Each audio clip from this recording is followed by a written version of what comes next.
Bu arpadır şu an. Arpa şu anda belli buradadır ama Fethiye'de düşündü. Ofise de veremiyoruz. Ofis zaten almıyor. Hatta buydu.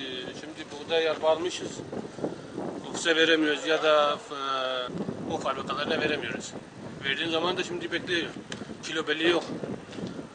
Buğday bitmiş hala kilo belli değil. Şimdi tarımda çakasa gidip alıyoruz. Verim yok yazıyor. Ama verim olması lazım. Çünkü buğday almışız. Buğday bu bir aydır buğday bitti yerde. Hala da kilo belli değil yani. Şimdi Bismillah Diyarbakır'da biçe girdiği zaman kaymakam gidiyor üstüne gidiyor. Kilo bakıyor kilo